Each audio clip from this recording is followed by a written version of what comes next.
seguridad sa ginanap na 2024 bar examination matagumpay na naisagawa sa Maynila.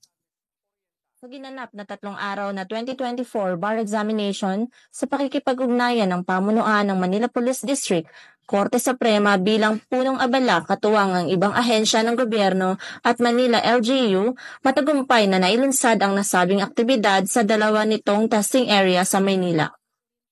Nasa 1,452 na bilang ng bar examinee mula sa San Beda University at 786 sa area ng University of Santo Tomas ang binigyan ng seguridad kung saan sinara ang northbound ng Espanya Boulevard habang bukas naman ang magkabilang daanan ng Menjola para magbigay kaayusan sa buong aktibidad.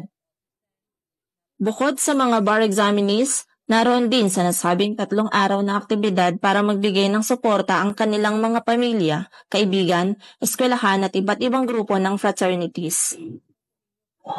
Ang Manila Police District po sa pamumuno ng aming minamahal na District Director, Police Brigadier General Arnold Tomas C. Ibay, ay nagpapasalamat po sa lahat sa mga tumulong at sumuporta na mapanatili ang kaayusan at kapayapaan sa katatapos na bar examinations 2024 sa pamamagitan na rin po ng aming pagkipagtulungan sa Supreme Court at sa mga ibang ahensya ng ating pamahalaan, nagawa po natin na maging maayos at masecure po natin ang katatapos na bar exam.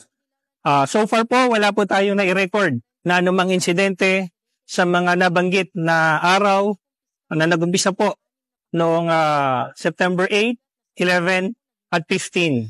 At sa ngayon po ay binabantayan pa po natin ang huling bahagi ng pagsasara ng bar examinations 2024. Mula dito sa San Beda University, o si Patrolwoman Janina Aguas, ang inyong PNN correspondent, alagad ng batas, tagataguyod ng Balitang Pulis.